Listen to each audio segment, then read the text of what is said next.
Hello, hello.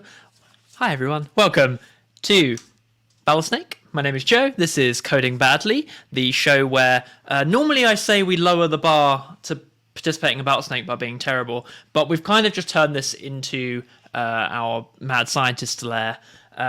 Especially last week, if you didn't catch it, with us doing Battlesnake with Penelope. This week, we are going to reflect a little bit, think about what project is next, and get working on something that we've got in mind that I think will be super fun. And to kick that off, let me add my wonderful co-host. Please welcome Kevin to the stream. Hello, Kevin. Hello, Joe. How are you doing? I'm excited to get started. Like Perfect. we're working on some mad stuff. Yeah. Which, working on some mad stuff, I think is the working on bit I want to emphasize, because this is a project we came up with yesterday. We had an action plan, and then about an hour ago I had an epiphany of a much better way to do it.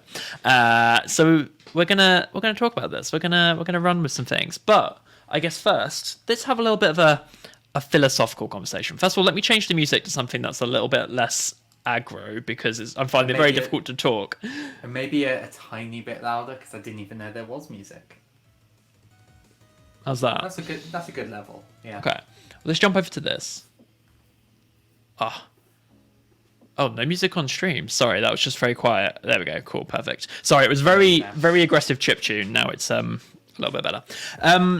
So. We have the Coding Badly canon, I guess.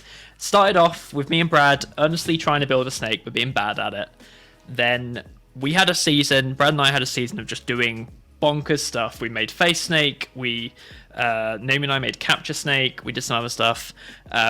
You joined us. Well, we had a couple of guests who we did like the getting started journey with. You joined us, and we kind of went half and half. You were earnestly making a snake, but we used serverless, with the idea being, hey, we haven't done that before, let's give it a go. And in between that, we had Sam Mashin join us for Node-RED, the kind of a no-code thing. We've had the Bash Snake. We've had a couple of silly tangents. I think what we've got going on here, where do you think it lands on that spectrum between just like bonkers makes no sense and kind of earnestly useful? Oh, or do you... This is going to be earnestly useful. Okay. But everything leading up to the point where it is useful is just going to be completely ridiculous. Yeah, I think that's fair. Okay, so Also, I'm being very mysterious. We really don't know what we're doing today. Like, we really don't know how to do what we want to do. Yeah, I will tell you, there is like certain pockets of technology that... certain crowds of technology producers where I find their output completely impenetrable. What do I mean by that? I mean, like, when you talk about APIs and libraries and tools and dev tools that you can use, there are some styles or approaches that some companies and some people take where there's too much going on and I bounce off it. A good example of this is, like, I'm big into Haskell. I like the Haskell ecosystem. Lots of Haskell ecosystem is really cool. There is like Haskell? A whole... You've never mentioned that. A little bit into it. There's like a whole corner of it which is built by the folks over at a company called FP Complete, a guy called Michael Schneumann, which is all super great, all super cool stuff. I literally cannot find room in my head for it. Where we're going today is very much another one of those ecosystems where I've always just looked at it and just gone... No, and having dug into it a little bit, there's a little bit of that. So I'm going to throw up a screen share. What is this? Do you know what this is? You're familiar with this, right? I'm incredibly familiar with this. This is Scratch. It's often used to teach like kids to code. Exactly. Or like programmatic thinking, right? With this little visual, with these little block boys, and you drag it into the block boys. Yeah. So we've got this little cat. We've got turn 15 degrees. Hit play. Oh wait, apparently I don't know how to use it. And I never said I knew how to use it. Yeah, I haven't used Scratch 3, and I thought it worked exactly the same as the previous one, but maybe it doesn't. Do I not hit the green flag? Well, this is off to a great start. I don't know how Slack works. I think it's like, do you have to say I'm trying to move the cat. What's the cat in the top right of the like? Well, the cat thing? should be what it's. In the middle. Oh, I see. Well, yeah, there's that. So that's saying that this is instructions for the cat. Got you. Well, so here we go. We've already started. We're trying to just hypothetically talk about what we're doing, and I can't even make Scratch work, which is just a really fantastic start. I'm sure we've really got. Bothering me. Can we make it work? Yeah, we're gonna have to. What's the orange one? The orange one. This one. Like no, on the left hand, on the sections. Wait 1 second. Repeat. These are loops and stuff. Right. Huh. Isn't there a start block? Says Daz's. Yeah, maybe. Isn't there a start block? I don't think so. Sorry, I'm being slacked. I need to make sure that's not the Battlesnake crew telling me I'm being stupid. No, we're all good. Honestly, the point is made. The point is made. We don't know how it works. It's a program for helping kids learn to code that we as full-grown programming adults aren't capable of using. I'm actually going to open the tutorial. I can't be defeated by Scratch. I absolutely cannot. So Kevin was like, "Hey, are you literally showing me what I've done? You are, aren't you?" Wait, step. Wait, hang on, it clicked it. Oh, there we go. We have to click it. Oh, of course. Okay. Yeah, that makes sense. Sure. That's intuitive. But why is that not moving me 10 steps? That's just rotating. Go through all the steps. There's like 3 more steps in the tutorial thing. Oh, I see. There's more. I say, all right, we don't need to do that. Click the green flag to start. That's what I was doing. The green flag doesn't work. Maybe it's just buggy. Maybe it's just buggy. Anyway. We'll blame them. It's fine. So Kevin was like, let's do it in Scratch. And I'm big into this. We spoke about this before with... Daz, I was clicking the green flag and it's not doing anything. But if I click this, it does do something. So we're, making progress. And I'm big into the idea of doing it with like some kind of visual language. That's kind of, why we had Sam on doing Node-RED. And so I dug into it a little bit about whether we could do it with Scratch. I'm a huge fan of Scratch. Used to use Scratch to teach some after school clubs back up in Nottingham for some little ones with the Code Club stuff. And it's super fun. And this style of programming, let me get a loop because this is really cool. So you end up with like these loops.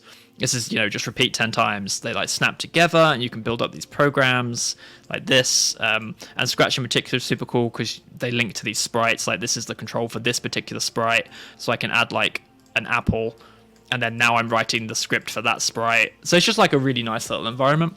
Problem with Scratch, fairly locked down.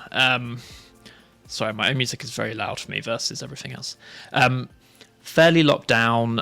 There is no file I/O. There's definitely no web server, and so it's a little bit difficult for us to do this.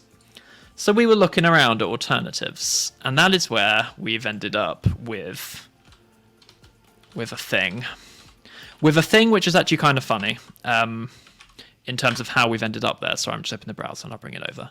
No, that's not it. With this. So we've ended up landing on Blockly, which is a Google project. And why I say it's kind of funny is because what I just showed you was Scratch free. The journey of Scratch was made by MIT. Scratch 1 through 2 were desktop tools, and then they wanted to make a web-based editor. Because I don't know if you're aware, but most schools in the US moved to Chromebooks. And they wanted to make a web-based editor. Joe, I'm really sorry to interrupt you, but like Scratch hasn't actually quit and it's bouncing and it's driving me absolutely up the wall. Sorry. Thank you. You may continue. Yeah. So Scratch 2 desktop tool. Somewhere after that, Google made Blockly, which is like a library for making Scratch style things. And then Scratch wanted to make a web-based version. So Scratch free is actually built using Blockly, which was itself a rip-off of Scratch 2 for the web. So anyway, we've got Blockly, which is roughly the same thing. We have logic loops. We have all these different blocks that we can throw in. So we can use this as a conditional, I guess. That's not connecting for this demo. Is a little bit buggy. No, it isn't. If 1 plus 1. Oh, sorry, hang on. Let me, that's not the one I wanted. Logic. Onto this one. There you go. Did you hear that? Can you hear that pleasing noise? Oh, yes. So let me crank that up because that's really nice. You ready for this? I'm ready. Oh, that wasn't the noise I heard. I just heard you clicking. Can you imagine if, like, this is the kind of tool we used all day and there was no way to turn that noise off? Just dealing with it, yeah. And what you'll see here is... Nesagrev says it's possible to do ML in Blockly. Nesagrev, that would be ambitious for us. We're going to be struggling. What we see here along the side is there is JavaScript coming out of this stuff. And it's auto-generating, and it's happening as we do it. Turns out Blockly has code generators, entirely client-side code generators as well, for a bunch of programming languages. It has Python, it has JavaScript, it has Lua, it has some other things that I've forgotten, and it has a bunch. Down. There's a little drop down above the code. Yeah, PHP and Dart. Of course, Dart, very useful. Very Google. Yeah. And something that me and Kevin were playing with yesterday. Let me drag these to the bin and see if I can replicate that thing we were doing yesterday. Which still... Okay, so this is if 0 equals 0. This is if an if statement, and then 0 equals 0. So you notice it's layout aware. Now the 0, 0 is on top. And this just blows my mind, because they've also, like... When does it swap over? I just love that they've done this. I was getting a huge deal of enjoyment yesterday watching Kevin move this around and making it go up and down. So we want to try using this. Problems. Let's run through the problems of using this. First of all, it's client side. It's fully client side. It's fully client side. Possible to make it not... It's just JavaScript. We can work with that. So when we say it's fully client side, this, obviously, this editor is a client side thing. It's a script you drop in. And then what's actually really cool about this... So the code generators, I'm actually very impressed with how they work. So configure Blockly, code generators. You just import a JavaScript for the code generator you want, and then you can just call workspace to code. So this thing here... this is the workspace. You set this up and create it, and it is the workspace, and you inject it into your page, and it's the workspace, and then the contents of this get turned into code. So really cool. We don't actually have to do this. Oh, so I was saying, ecosystems I struggle with. Google is one of them. Google stuff, just there's too much going on. This workspace generates XML, so that's how that works. So it generates this. This is. These blocks are serialized to big chunks of XML, and then you give that XML to the generator, and it turns it into the code. And the generator can run in like a server environment as well. Exactly, yeah. So we can run this in Node.js. It's just, nothing's stopping us run this in Node.js. We just need to get the XML to it. So we could have a server.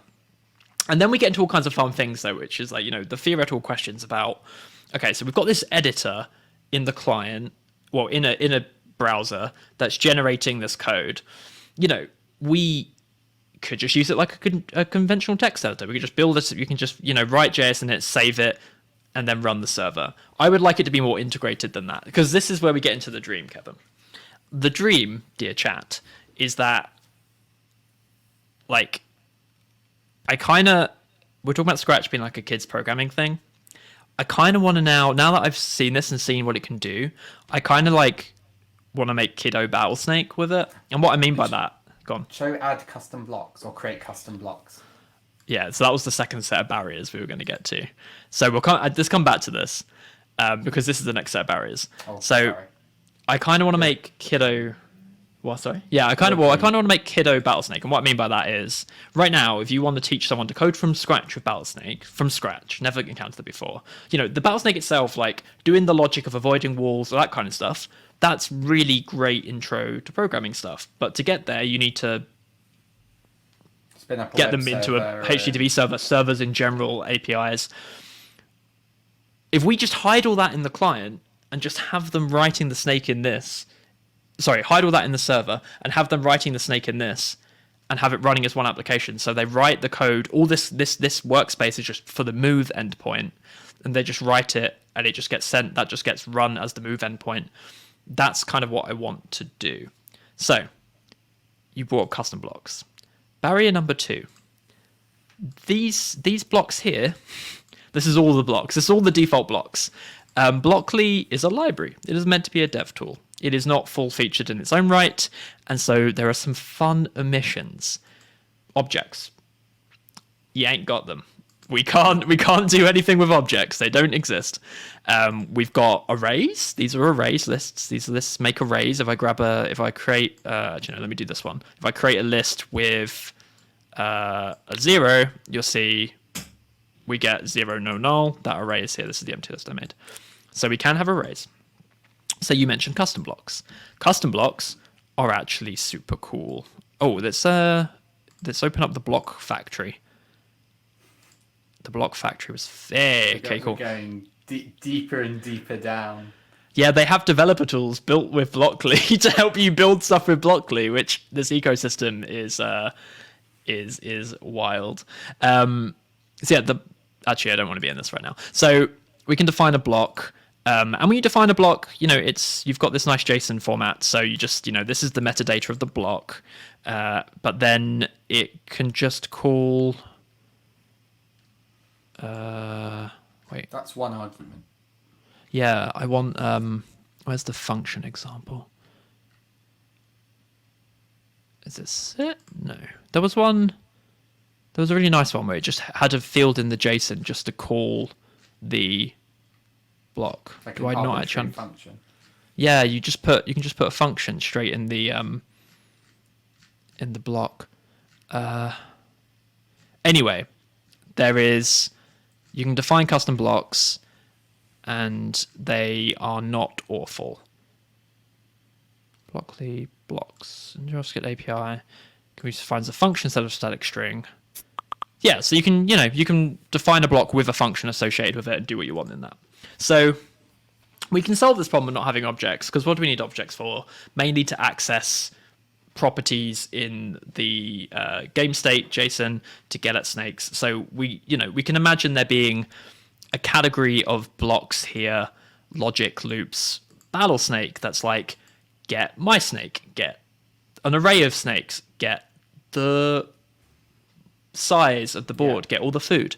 So we can build that, and that'll be Neo, and then we'll have those blocks. So that's kind of challenge number 2, is that this as a tool is not ready to write Battlesnake yet. So we've got the kind of dual head of this serpent, which is like working out how to actually build this application in a way that makes sense, where we're going to have a traditional Battlesnake server running with a move endpoint, and we're going to be writing the contents of the move endpoint in Blockly and injecting it into that endpoint somehow.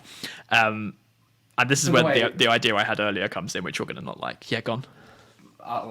This isn't it. Just to be clear, chat, there's a pretty good chance we won't get to building a Battlesnake today, because I think my gut tells me the first part of this is like, can we get the code from Blockly to like an Express app, turn it into JavaScript, and then run it. That's step 1. And that will, on that note, yeah. So this workspace. This is not the default. When you load Blockly, this is not the default workspace. The default workspace has nothing in it. And this is the other fun challenge. Again, Google ecosystem is, all of these pre-existing blocks. Is there a reference to how you load these? No. They don't tell you what these are at all. If you want to find out what blocks exist in Blockly, you will just constantly get sent back to the custom blocks documentation. So we will be picking apart some demos to get to this point. So yes, to your point, we're not going to be building a Battlesnake today. Probably not. But we will be building the infrastructure to build a fun Battlesnake.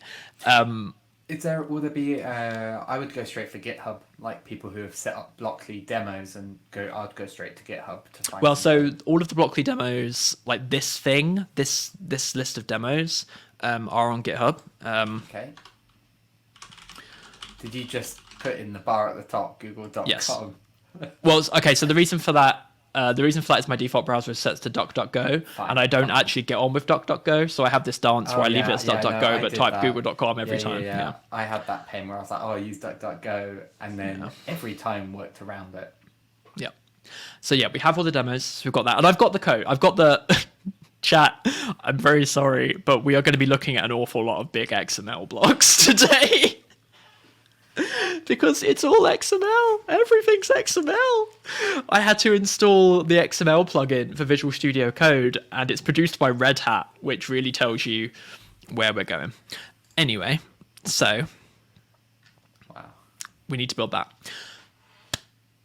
integrating the client and the server. So chat, we would love your advice on this because, as you know, this is coding badly and we don't know how to code. The original plan that we discussed yesterday, the best of times, the original plan we discussed yesterday, and correct me if I'm wrong on this, Kevin, is server with the move endpoint. We render the layout for the editor in some other endpoint, and people go in there and write their code. They drag their blocks around. They drag their blocks around. It generates the JavaScript. We would then have, and this was our original janky plan, we would then have a button to save that JavaScript, and it would send the JavaScript to our server, and the server would just write it to a file, and the move endpoint is just straight up including that file.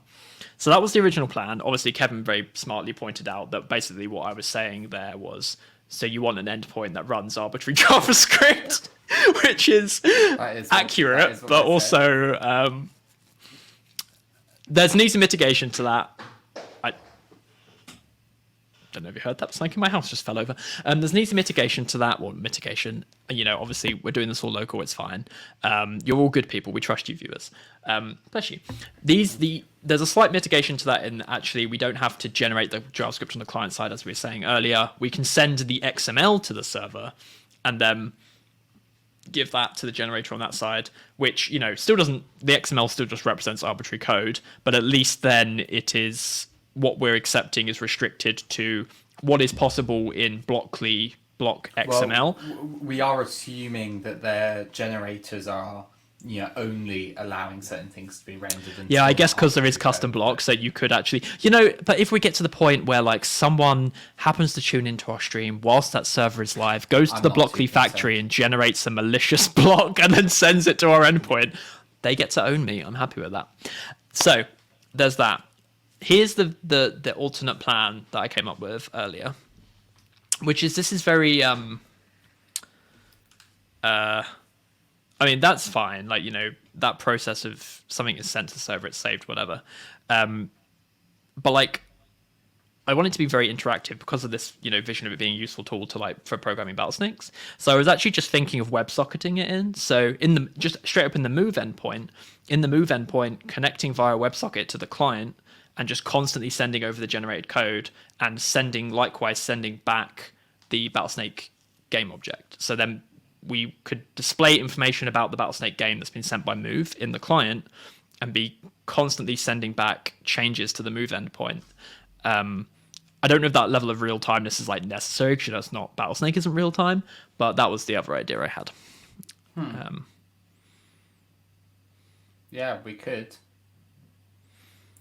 I don't think we need to start there. I feel like that's potentially overcomplicating it. But but if it were to provide nice features, it isn't. Yeah. But that's not getting us off the ground. So I would stick with plan one. Given the issues that my code base is currently having, that would be surprising if we get there. Get a page to load. Right. Shall we? We shall. So let me walk you through where we are right now, chat. So we have the JavaScript starter snake.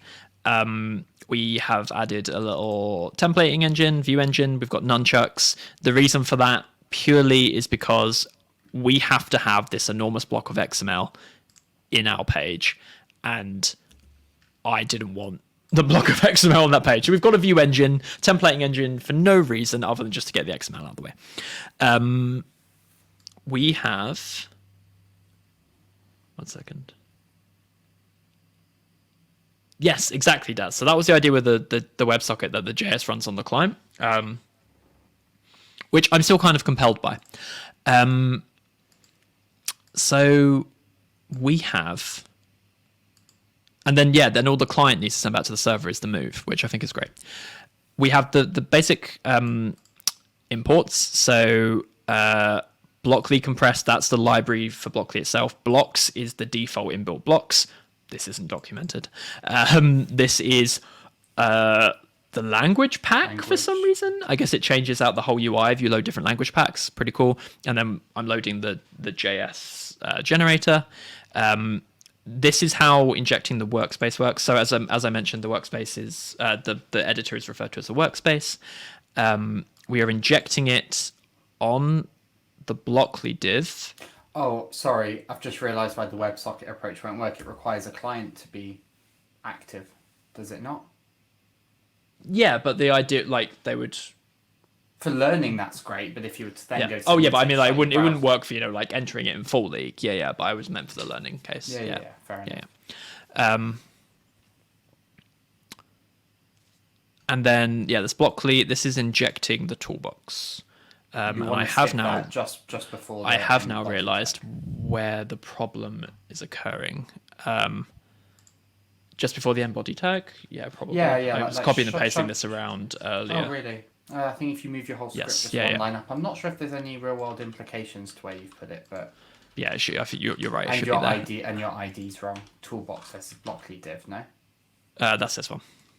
But this is wrong because it's missing. So sorry, chat. To give some context, I was chopping and cutting stuff around earlier to tidy this up because of the XML. This is where the toolbox is. Toolbox is this.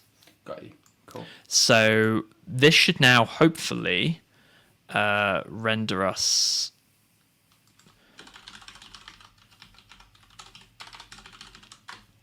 No, we still don't have it. Oh, can you open up the DevTools in your browser and see? Yes. See if there's any errors. 7. Blockly is not defined. Oh, that's a fun one. Blockly is not defined. Why Blockly? Which we're using on line 18. Oh, hang on. Was that from? Yes, you're right. That was from here. Blockly is not defined on line 18. And here. As in there, you're using it on line 18.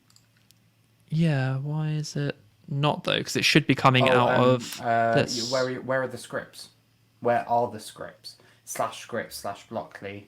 Oh, they're in node modules, and they should be there. There is a possibility I didn't do it in that I didn't install them. Sorry, one sec. Let me. Hello, folks joining us. Jay Walter, Ian, White Panther. Hello. Oh, hey, White Panther. Thanks for joining us. Sama and crew. Are you bringing folks? Are these? I mean, the people have come in with lots of emojis. I don't know if we've been. Oh yeah, Jay Walter's raiding with party of 8. There we go. Awesome. Thank you, Jay Walter. I like the lightsaber dances. Thank you so much for raiding us. So yeah, there is a slight chance that I have not actually installed Blockly, which that would. No, it looks like I had installed it. So that Blockly's not defined. Okay. So yeah, welcome to the basic issue where I just don't know JavaScript. Scripts. So that's just we're just calling node modules. So in our node modules, these things exist in node modules in the Blockly folder. So they're just in here. So they should be there. Do you want to just test that by going to like /scripts, like going to one of those full URLs, localhost 8080, because the issue might be that. Yep. Yes. Just like slowly removing the potential problems. Yeah, for sure. For sure. So for those of you just joining us, we're basically aiming to allow people to build Battlesnake logic in a Scratch-like, blocky visual coding interface. In this kind of thing. So nice little... Let me put some music back on, but I do really enjoy that popping. And we've never used this Blockly thing before. It's a project by Google that Scratch is now built on top of. Well, now... Yes, okay, that's not being found. So interesting. Why is that not being found? Use scripts, express static. I don't understand why that wouldn't be being found, especially since I pulled this over from another piece of code.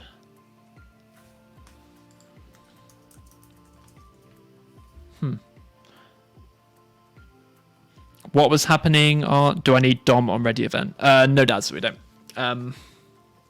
The Blockly actually does a lot of the standard, like, it also has its own series of event listeners, which is really cool. It has add change listener, where it just detects any change to the code environment.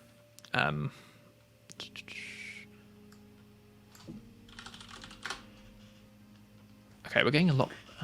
The errors are all at the top. If you look right at the very top, it is just yeah. that they can't get those. What? Not found.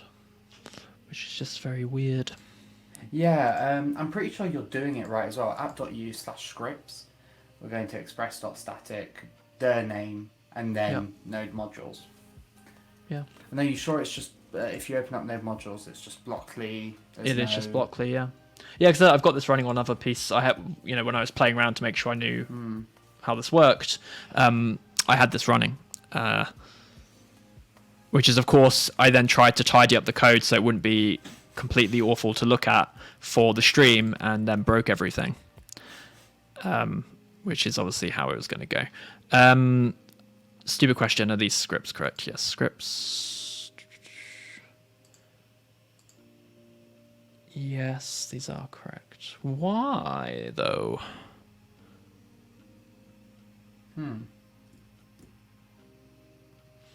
Is their name relative to source? That's a good question. Their name should be the root of Just console log it. Just console log their name. Because I can't remember, if I'm honest with you. Yeah.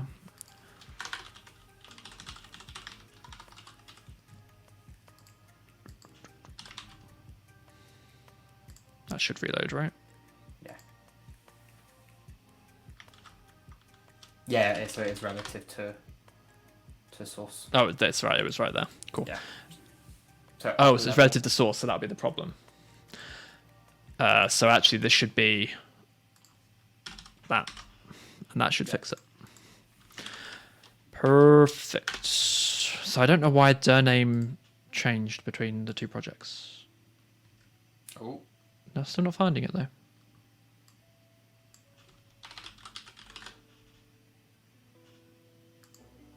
I do not understand. There's a missing. Slash. Perfect. Thanks, folks. Thanks, Dan. You're catching us at the very end of our days. That one won't work, but just try going back to /Blockly. I mean, hey, we have an editor. Perfect. Okay, cool. So this set of blocks. So actually, this is kind of cool. Let's dig into this. So when you define a Blockly workspace, what this XML is doing is not only bringing in the blocks that are available, it's also shaping the menu. You can decide how you want that sidebar to look and what you want to put in it. So, where I said the default block set is not documented, what I mean is we have these, in the XML, we have blocks, and then we have these types. Chat, if you can find a list of the available default types in any of the Blockly documentation, I will be so thankful, because for the life of me, I do not think this exists, and I don't think it's just me, because if you search like Blockly default blocks, you get this hilarious Stack Overflow thread, which is one of the default Blockly blocks, and the only answers are like, I went to the demos and looked and tried to find one that was comprehensive, which is just absurd. So what we have in our Blockly snake, in our Blockly blocks, we've got logic, we've got these basic if things, which actually, let me open up this one and see. So this just has, so we have we've got that split between log, if, and boolean. I think we've got everything there. We've got repeat, these are the scratch style repeats. Count with I from, that's I guess a for loop thing. Yeah. And then for each, and then a for each, and we've got break. Or continue. Then we have some math operations, all very nice and easy. The list operations, variables. You can set them and change them to, you can connect things in there, mainly string. That's something we're missing.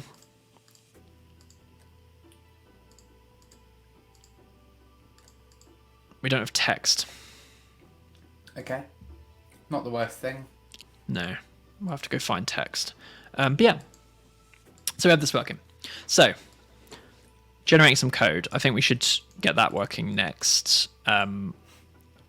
So how? Go on. I suppose this is the point where we get to choose. Are we going to render it? Are we going to generate it on the client side or on the server side?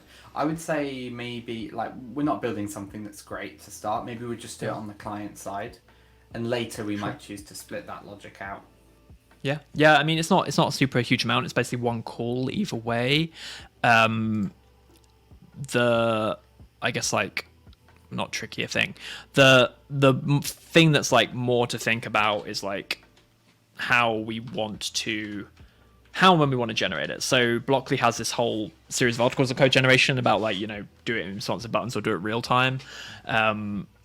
Like we can just, as I said, so Blockly has this inbuilt event listener called add change listener, I think it was. I'm not getting auto completion, which is fun.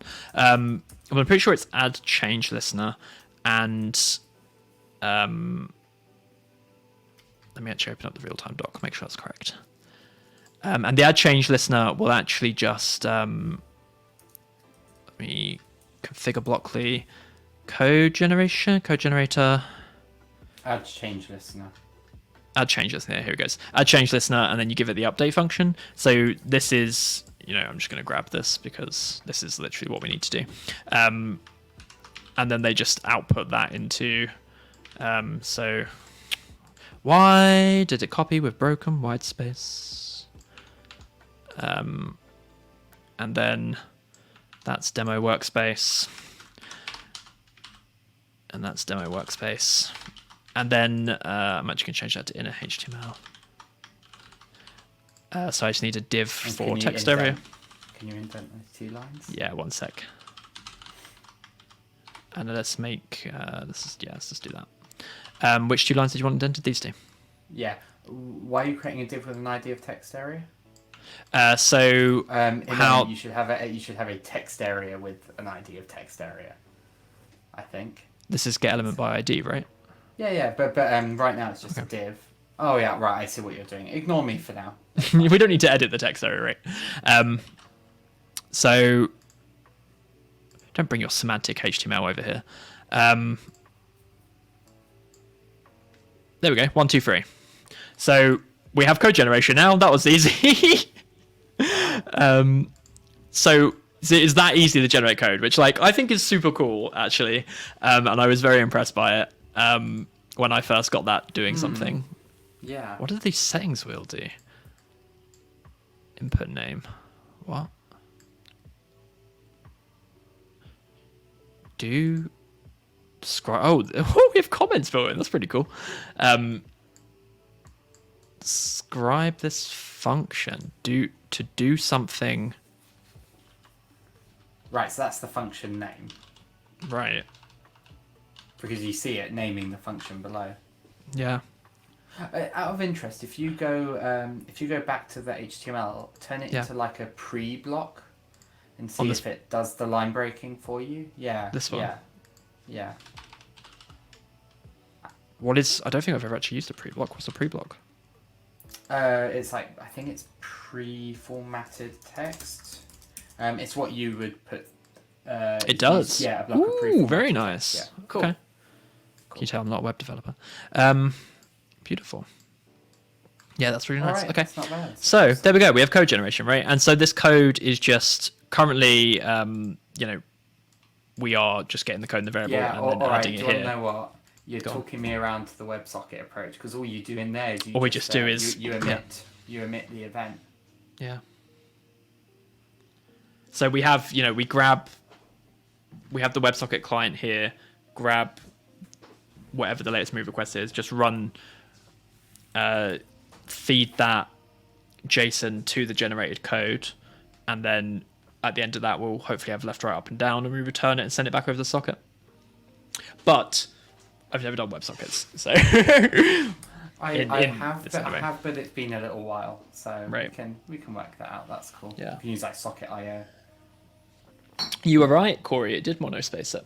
Oh, try the code HTML tag instead of pre. Is it not monospace now?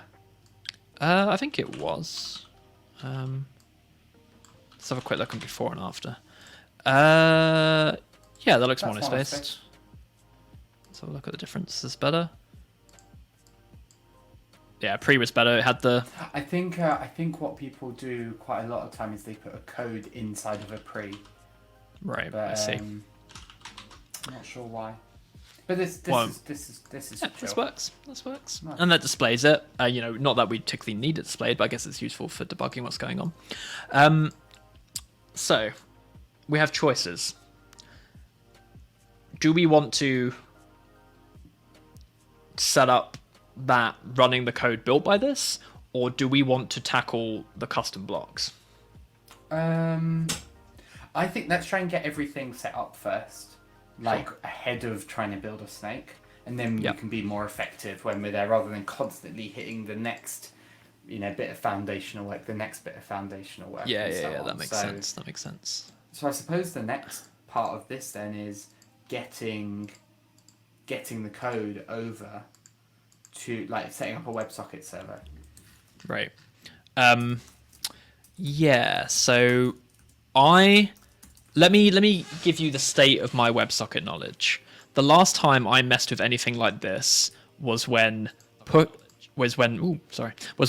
wasn't just a thing, but was the only way of doing this. I believe my understanding is now that WebSockets just exist in JavaScript now, and I don't have to. No, I do think. Oh no, I think any way you dice it, to do it without writing a ton of boilerplate, you want to install a library. I think most people reach for. Well, there's just Socket.io. WS, right? Yeah, but you still need to like that. It's still a third-party library, if I'm not mistaken. Yeah. But if we look at the Socket.io library, that one seems to be decent. It's always been kind of what I've reached for. Okay, cool. We could do that.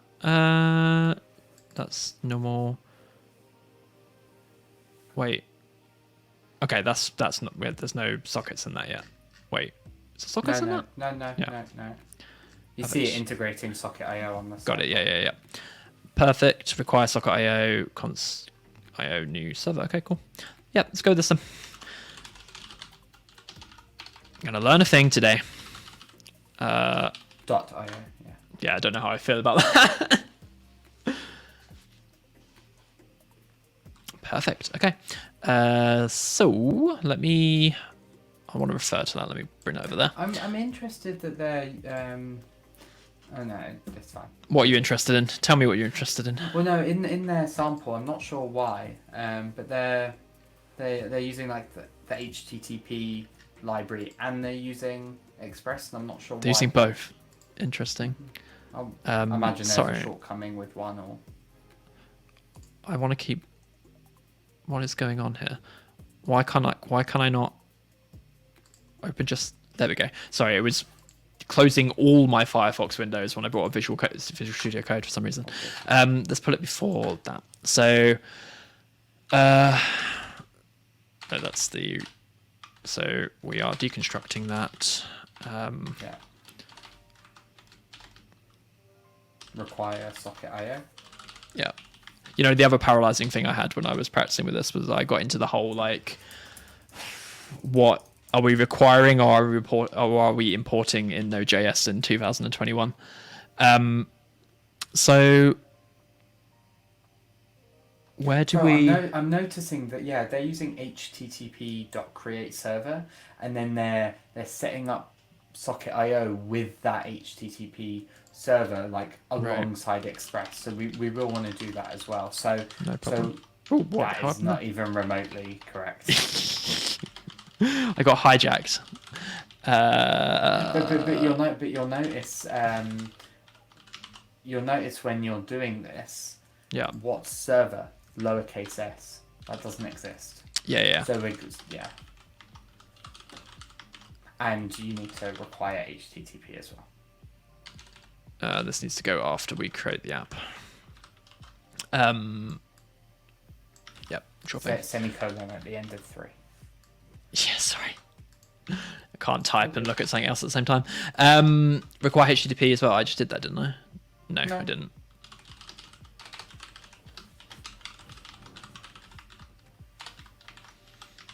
Cool.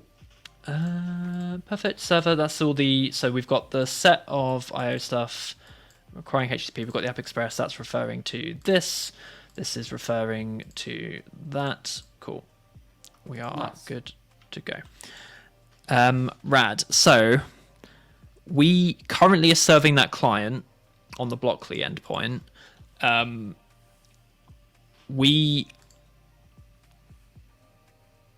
assuming we're going to need to also bring in Socket.io on the client.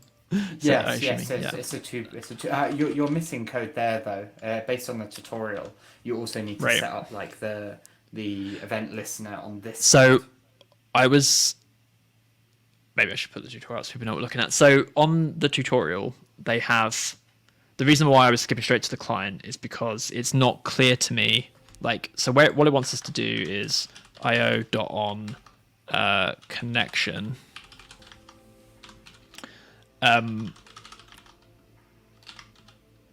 What I guess I'm currently confused about, or not confused about because I don't know enough to be confused, is how am I trying to describe this?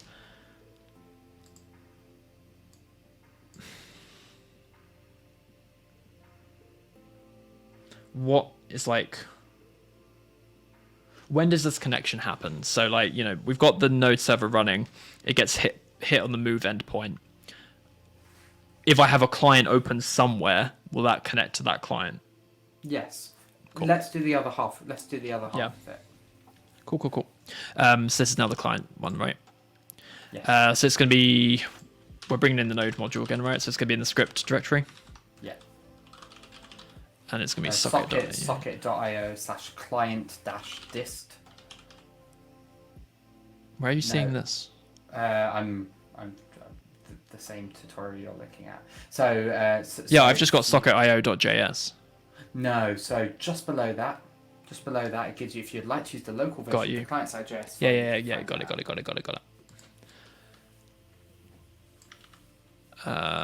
So it was actually missing a socket.io, right? Yeah, this one. Just client-dist, yeah. Yeah. Lovely. Beautiful. Cool. And close off the script tag. Great. Lovely. Perfect. And then we need to do another script here, which is for creating the socket. We could do that, but I actually think we could just do it in this wants to go script at the bottom. Sorry, this wants to go at the end of body. Yeah, so I want to do this import at the top here as well, right? Not there. Wait, sorry, not there. Scripts. So we're going to want this WebSocket connection to open up right before we generate anything. Yeah.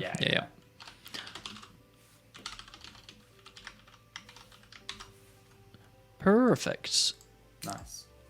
Now, if you refresh the page and then open up your terminal, your node terminal. I've got it running at the moment, yeah. You might just need to wait for that to spin up. Yep. Do you want to do that again? Do you want to open your... Oh, hang on. Yeah.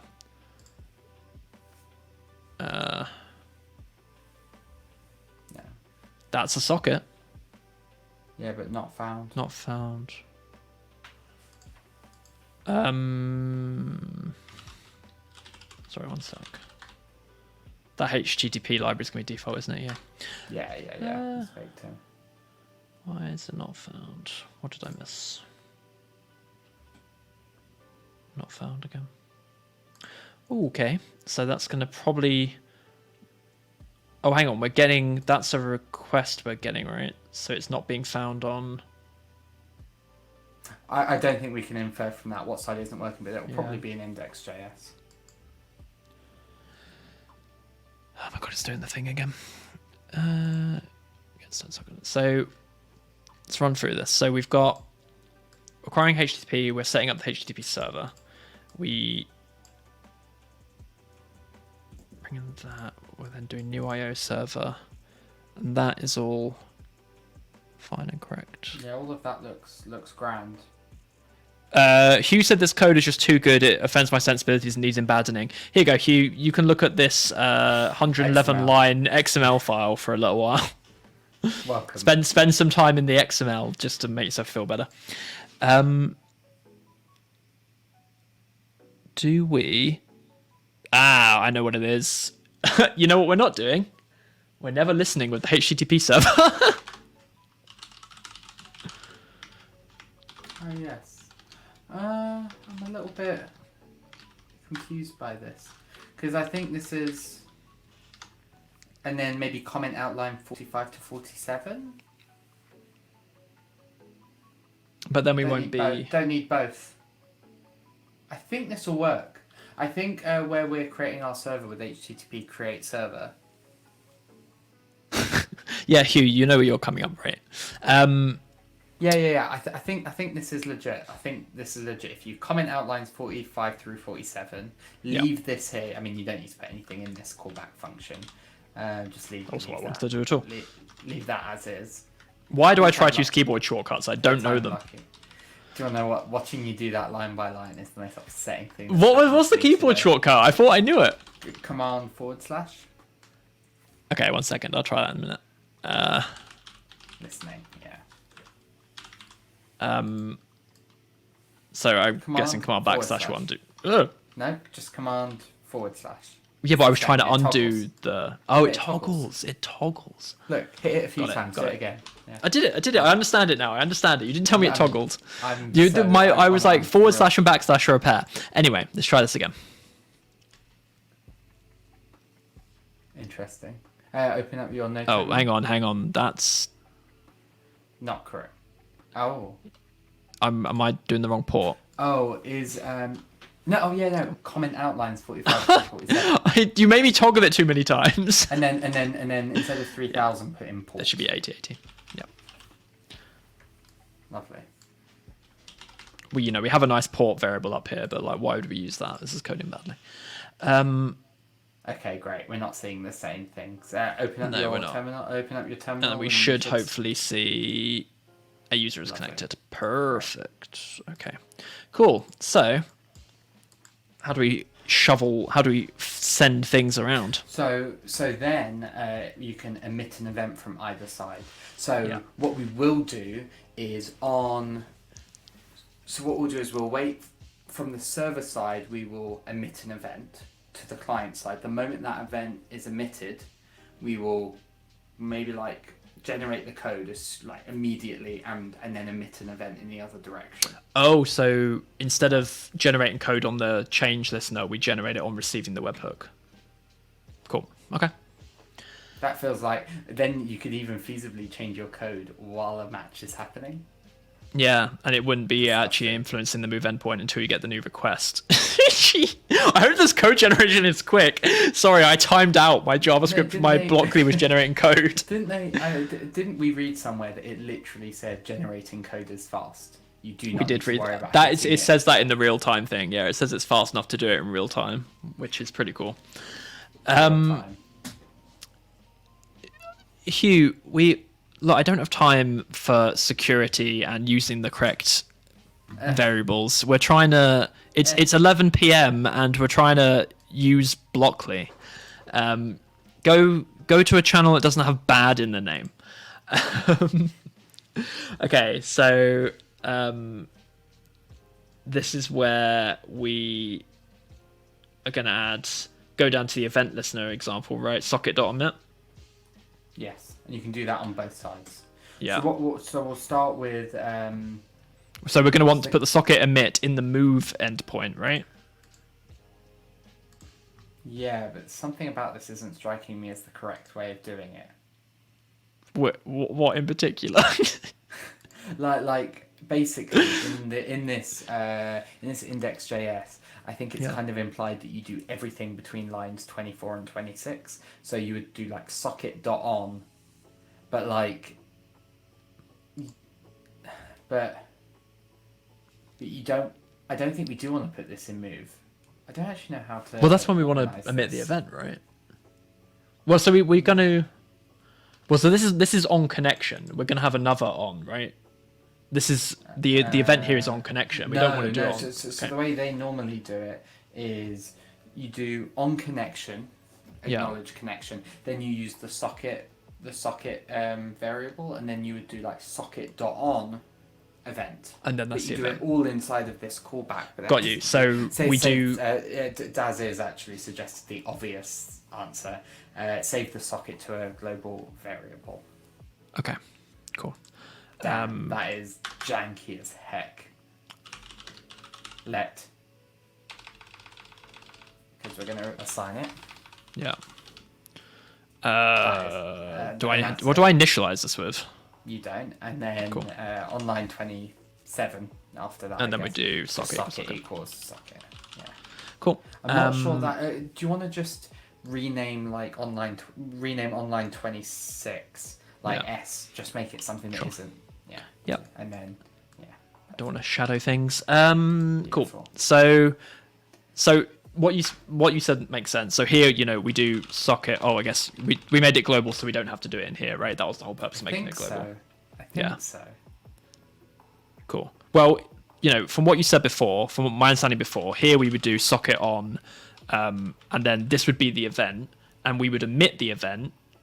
Oh, actually, turns out I read 2 more lines of code and none of this was necessary. You don't have to do it all in there. You can remove the global socket. You can take S back to socket. You can remove all of this. Yeah, beautiful. You can do io.emit. You can do that, and I don't think you have to do it. Wait, where am I doing that? So we'll do it in /move. Cool. Yeah, that's why. I said at the start. You were right. You were right. We need a. I have a. Could you change your indentation? Why is that? Why is it indenting to 4? You can do it if you do Command Shift P, and you can do it in there, like indent. Detect indentation from content. I think we'll do it. Yeah. Yeah, nice. It's default to 4 because that's Haskell indentation. So io.emit, and then do we have a standard list of events, or is it anything you can call it whatever you want. So call it like move. Yeah.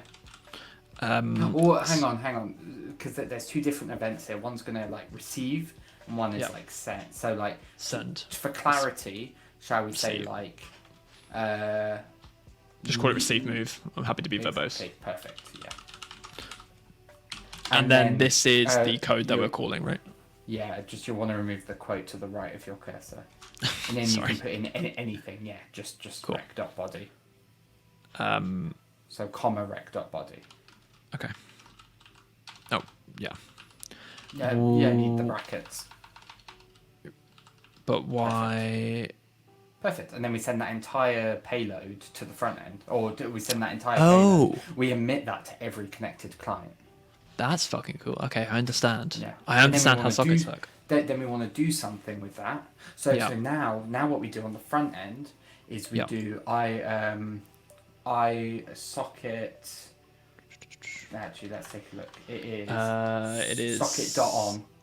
Yeah, and then that's the event. So socket.on, and then the event is receive move, and then here we just do any, old function. So we get the request maybe body not here. Message. Maybe call it board. It's not the board though, is it? It's the state. Let's call it state. Game state is what we usually call it. Yeah. Call it game state. Cool. One more. And then. Yeah, sorry. Wait, I need to close bracket here, right? Yeah, perfect. What have I done wrong? And not the arrow, because you've written the word function. It's either an arrow function or it isn't. Cool. And then we have the game state. So what we're going to do here, console log game state. Yeah. And then let's set this up as put it on ngrok and set it up as a snake. Or just send a request, or just send. Well, no. What I was going to say is, Hugh, are you still here? He was complaining about the fact that I'm exposing the node modules publicly. How am I meant to do this? I guess I would use some kind of build tool to move those files somewhere that's not in my node modules and call them from there.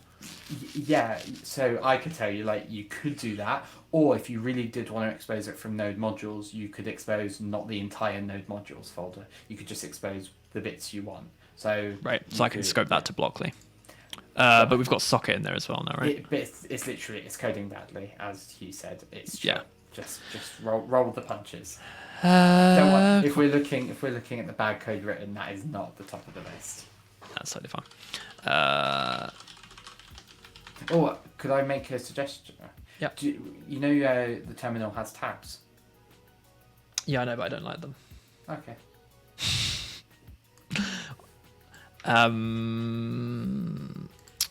Okay. I mean, to test. I mean, we could do this with Battlesnake, but just thinking about it, we could just test it locally with like a curl command, just to check it works. That's almost more difficult.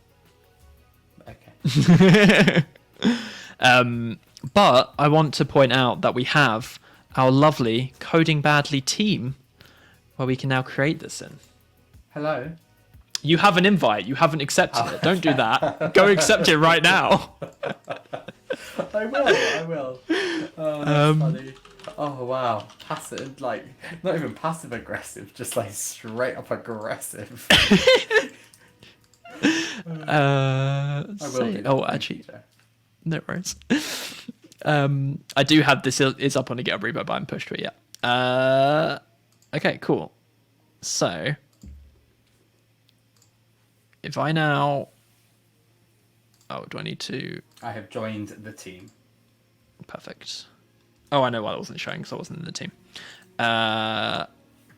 Battlesnake, start game. We're getting moved. We lived for a long time. Okay. This starter snake is too good. So we've got that. So what let's you want give to that do a is refresh. Run that again. Rematch that.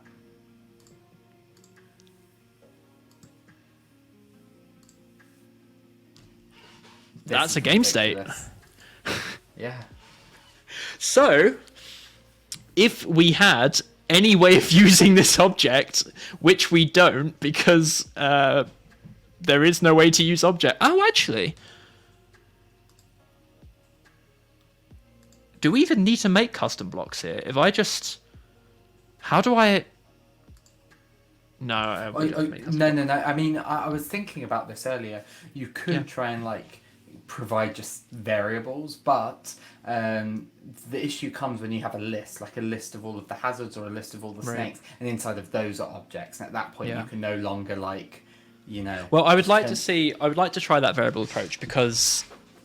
Okay, well, so here's why I want to try it, because I want to test out the, like, you know, if we declare... Well, how do we now use that object with this JavaScript in terms of what does it look like inside here? Go on. I have an idea. Can you create a list of lists? Because you can turn the object into an array. Yeah. Right. Yeah, we can definitely create a list of lists. So I do create a list of create empty list. Yeah. So we could, because they don't accept like objects as a structure, but they do arrays. We could just. But do we have in list find first occurrence of item? Yeah. I don't understand your question. Yes. I was check. Sorry, that I started to ask a question and then I found a block and read the block out. That wasn't the question. What I was saying was, if we convert it to a list to list, can we then actually, you know, does it have the things we need to access and use that? And then I immediately found it did. Was what I was getting to. Yeah.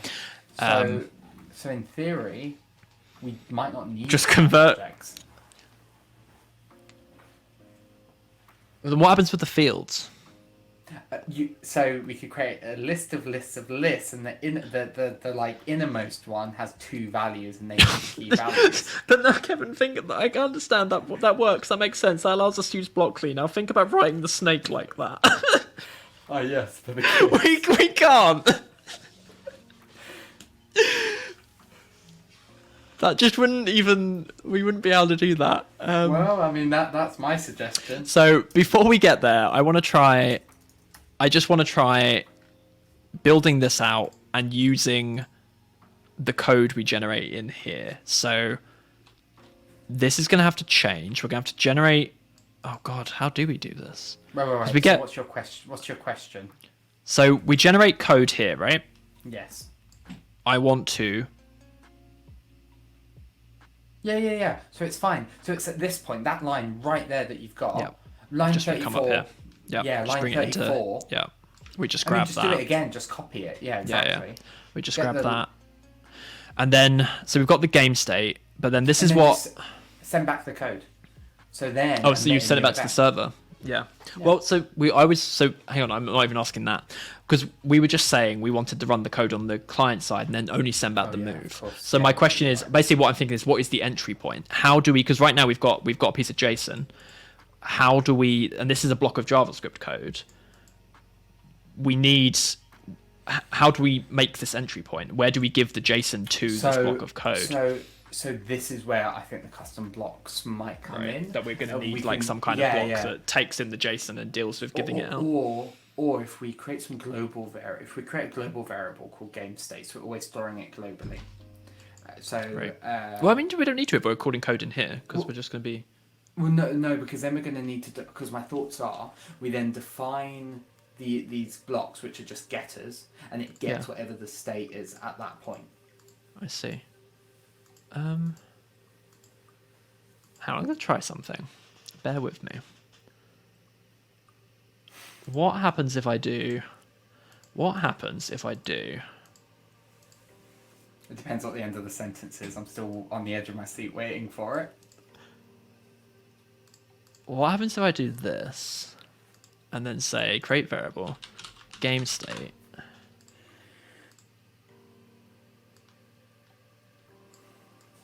How do what are you trying to do? Set it to null? Oh no, sorry, I'm on the wrong one again. Where's the I want the is it?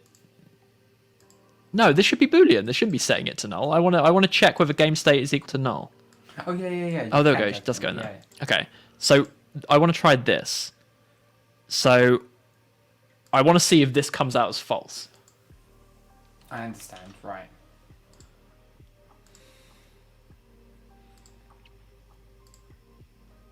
Oh.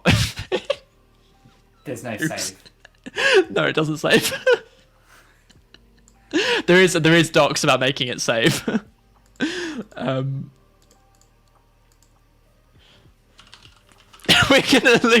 We're gonna lose so much code. We're gonna be like an hour into writing a Battlesnake and we're gonna lose it. Okay.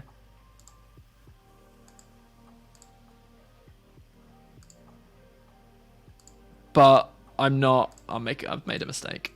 How do I even check this? I guess I just console.log code. Yeah. We've got a question. Is this a blocks Battlesnake? Yeah. Oh, hey Shell. Yeah. Yeah, we're trying to make Scratch Snake. So yeah, we're using Google's Blockly, which is this thing, kind of like it's a library for making kid-friendly programming languages. We are using that to try and make something. So what we currently have, this is a Blockly editor on our client, and we have the normal Battlesnake starter snake. Sorry, that's not this. We have the normal JavaScript starter snake with a WebSocket server set up talking to the client. So when the move request comes into the snake, we send that move request over the WebSocket to the client, which is taking the blocks in here and generating JavaScript. And then where we're up to right now is we generate JavaScript when we receive the move based on our blocks, and now we're trying to work out the interface between the move request and the generated JavaScript. So I want to test this. I've just that should have restarted. So I need to, if the server reloads, do I need to reload the client? This is going to get really annoying. No? Okay. So now if I rematch... Well, we'll find out. Actually. Yeah. I'm not getting... Wait, hang on. No, I was outputting this in the client, wasn't I? If the console log is new in the front end logic, then yes, you need to refresh. Sorry, it was in the front end. I thought it was in the back end. Sorry. So yeah, no, we're gonna have to solve this code saving problem pretty soon. Yes. Yeah, Hugh. So it can generate like 5 different languages: PHP, Dart, Lua, JavaScript, and Python. Lua and Python. There we are. So it has these code generators. It by default generates XML, and then it has a set of code generators that lets you spit that into. Yeah, I'll quickly run through that. So, so this is the workspace we're declaring. So we declare a Blockly workspace and we inject that. This workspace is the XML. This variable contains the XML of the blocks currently in the workspace, and then to generate the code from that, you just give it to a generator, and you call workspace the code, and you give it the workspace. And the generators are just like you just bring in the JavaScript generator, the Lua generator, the PHP generator, whatever you want, basically. And there's 5 generators. Well, it doesn't run anything like it. Yeah, there's no runtime in Blockly. This is actually right at the start of the stream. I was talking about kind of like the life cycle of like, so Scratch came first. It was a desktop app. Then Google made Blockly to make like a generic library for Scratch-like interfaces, and then Scratch used Blockly to build web-based Scratch. One of the additions in Scratch Free, like if you compare Blockly to the fork of Blockly that is Scratch Free, one of the additions in Scratch Free is the Scratch runtime and virtual machine. Blockly doesn't have a runtime; it just generates code. So I need to get another game.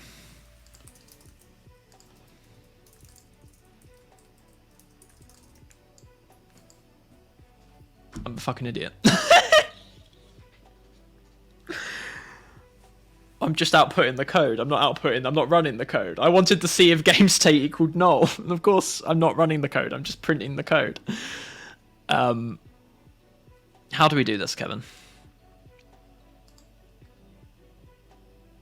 So we're generating this code in response to getting the move request. We are putting the move request in a variable game state.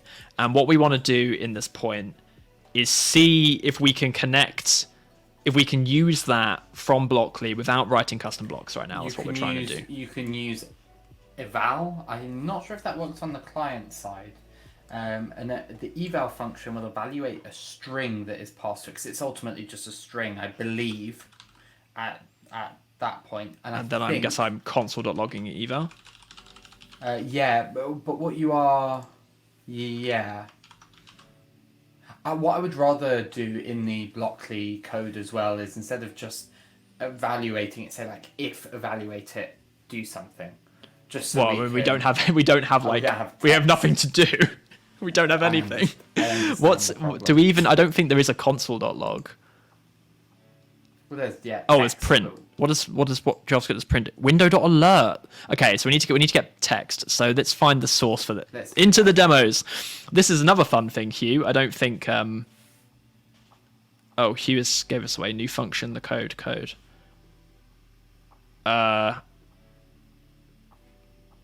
So just make sure I understand. That will make the body of the function be our entire generated JavaScript, and then just run it all, right?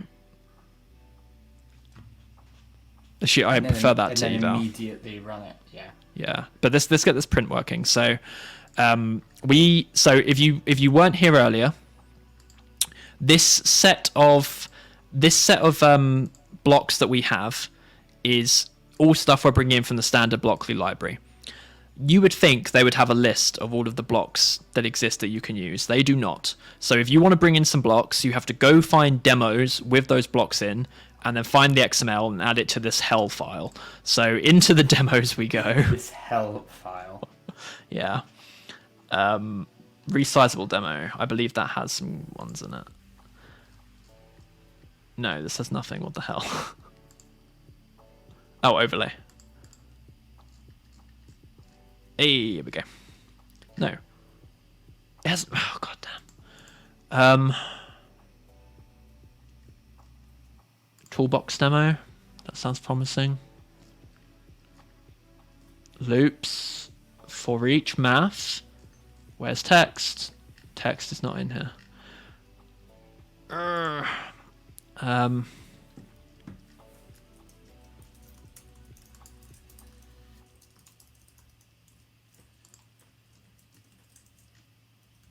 I just want...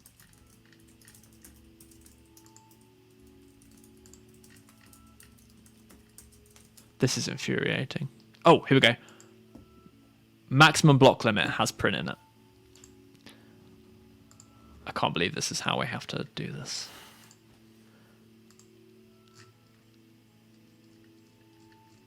Hey, there we go. Hello, Josh. Thank you for joining us. Oh, hey, Josh. Josh, I was going through some old Google photos yesterday. I have some absolute corkers of you. Okay. I've actually got one of Josh right here in my office. Oh, really? Yeah. You're here too. When's that You from? you were young once. See right there. That's you. That's Josh. Hello, Josh. Well, I can tell by Josh's orange hoodie and MLH shirt. That was definitely a hackathon. Yes. The orange hoodie. What a great organization. Okay, so we then want to print.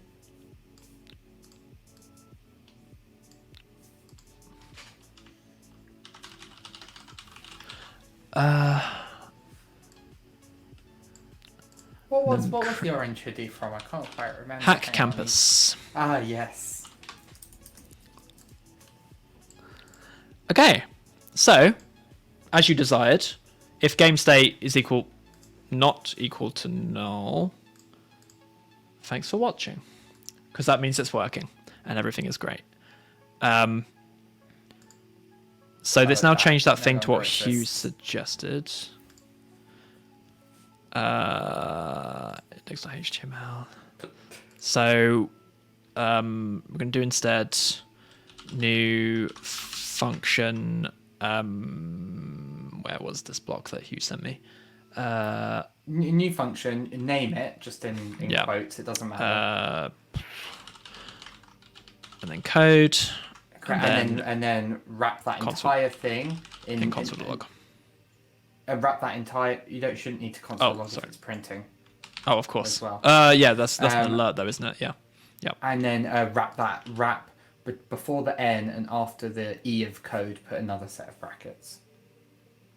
Okay. No. Why? 2 to the left, put it.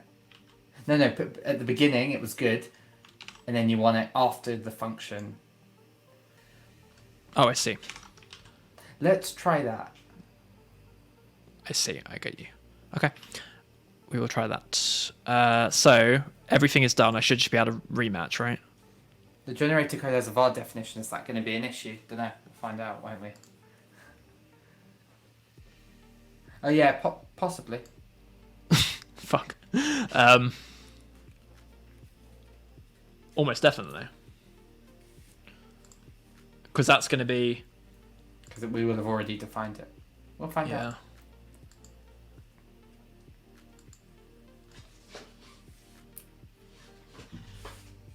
Game state was not null. Okay. Oh no. Oh no. Don't hit the check. Yeah. If you hit the checkbox, we'll never see it again. And yes, Hugh is correct. Yeah, that isn't an issue because it's within its own scope of the immediately invoked function. Okay, we need to add saving. Right. Yeah, I was going to say we have 8 minutes. Let's implement saving to have a guide. You think we can do that in 8 minutes? Well, let's see. I mean, well, so the saving guide was just adding an event listener for the code generation. But like, we can save it as something. I don't know how to load it back in. I don't know how to load. We would have to. There was something. Yeah. Okay. But we've actually got the Battlesnake server sending stuff to our little client-side page. Yeah, I mean, given we have 8 minutes, I don't think we're going to implement saving and loading here. I would actually be more comfortable doing a summary. Yeah. Sorry? Oh, yeah, okay. We could do a summary. Yeah. And Corey said what was my hunch, which is to use local storage. But yeah, no. So it's not. It's like the saving mechanism itself. I'm not confused about. What I don't know, and we can go find it now. What I don't know is how to take a block of XML and load it back into a thing. Well, but I don't think it should be hard because, intuitively, how this works is we are defining a new blockly inject, and we're grabbing the toolbox. So I think it's going to be in this injection thing. I think there's probably a way. I imagine there is an option on inject to give it existing XML, and I imagine it's going to be one of these. No, never mind. It's not one of these at all.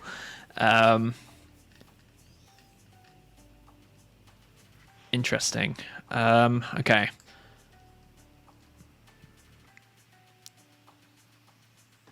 So for the last, that's custom blocks. It's not going to be in there. Where would this be? Why not just use a search? There's a search right at the top. Good point. I don't think it's particularly an effective search from what I've... Oh, it looks like it might be.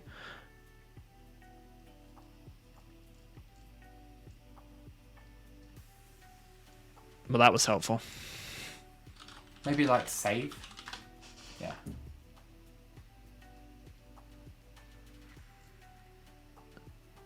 Generate blocks from code.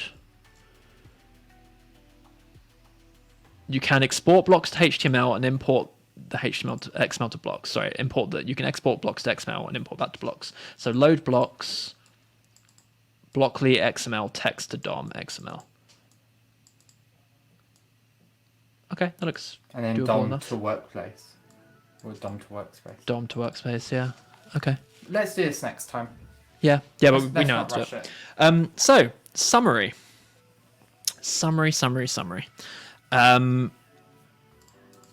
Blockly, lovely little Scratch-like thing. We want to make a Blockly Battlesnake editor that actually interacts and is integrated with... What? The Oddwire in chat,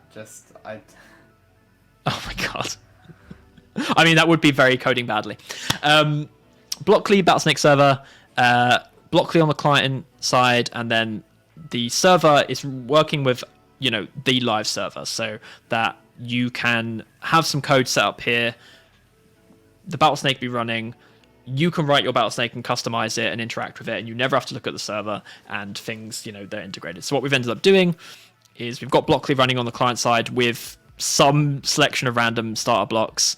We have built, we've got a really simple little socket IO thing going on that emits an event on our move endpoint. So we get the move, we send it over to the client, and we are then just running the code currently against, we're just hooking onto a variable inside Blockly. The reason we're doing this, and this is why I wanted to summarize for the folks who came in, the default blocks, as far as we can tell, there is no set of blocks for interacting with objects, despite this being a really popular community request since 2016. Blockly has custom blocks. The next set of our adventure after saving is probably going to be starting to build custom blocks that allow us to get info out of the game state object and start to integrate it with the Blockly code. But for now, we have at least validated that if we name variables cleverly and inject the code in the right place, we can work with it. So we have a kicking off point, which is surprisingly...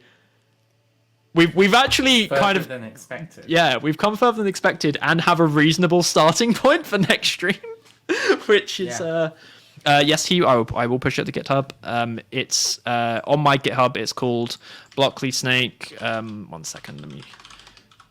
Let me do that right now before we wrap up. While I'm doing that, anything you want to say or plug this week, Kevin? What can I plug this week? I run a core skills conference called You Got This. It's a conference aimed at technical people, but also no technical talks, nothing to do with code. It's all about soft skills, core skills, leadership skills, whatever you want to call them. And we are currently accepting talk submissions and workshop submissions for our January conference. It's paid, so it's 150 quid, UK pounds, for those of you who don't know what a quid is, or 400 for the workshops. You don't need any experience, and submissions are open through the end of the month. So that is yougotthis.io. And yeah, just go to the January conference page and you can go and submit a talk. Oh, thank you. That wasn't an instruction to you, but yeah, you can do that too. So I love You Got This.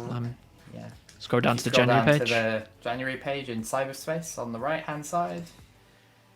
And you can submit a talk or a workshop there. And then they're blind reviewed at the end of the month, and then we'll pick some from that. Or the review. Oh, the blind reviewed, so I shouldn't submit a Battlesnake workshop right now on a stream. I mean, the thing is, no, the whole point is you can, because I'm not the person who reviews them, which means I can talk to people about ideas, which is really nice. Perfect. Cool. Yes, that's my plug. Wonderful. Code is pushed. It exists in literally its current state. Sorry.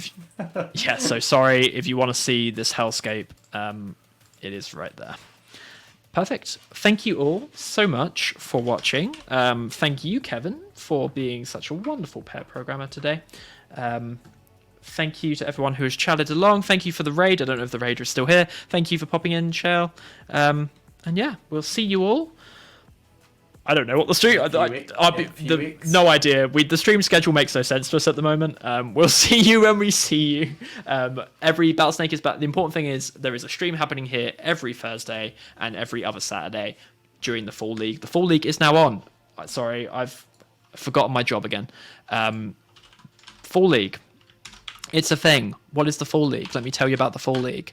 The Fall League is the latest iteration of Battlesnake's kind of seasonally competition. It starts in a week. Pre-reg is open. You can reg now, and it runs through to November. We are doing Battle Royale, well, the Royale game mode again. That's what we ran in the Summer League. It's super fun. It's Battlesnake 4 snakes free for all with the hazard source, an area of danger coming in. You'll see these medal icons. We've really upped the prize game this time around. There are these awesome custom Battlesnake medals. They're super cool. There'll be Battlesnake Live every other Saturday. There's a bunch of other prizes. We already have there is somewhere on here it says how many snakes we have registered. Oh, right there. 124 Battlesnakes registered. If you haven't seen a global arena before, they are, ranked and skill based. So, like, if you're fairly new to Battlesnake and you're worried about getting dunked on, it's accommodating of all skill levels. Like these, you'll get put into, you'll be matched with other snakes based on your current score. So you'll always be, have relatively fair and good games. And let me tell you, one of my terrible snakes, Shocking Stocking, was sporadically running during Summer League and wasn't doing too badly when it was running, even though it doesn't really have anything in it. So you always get an opportunity to have good games because of the ranking. So even if you're pretty new, highly recommend joining in. And we do it will end in a big live streamed tournament, so it is super fun. So register. So okay, now that is genuinely it from us. I will say goodbye to you, Kevin, and take you off the screen, and then I will say goodbye to all of you. I'll see you soon. Farewell.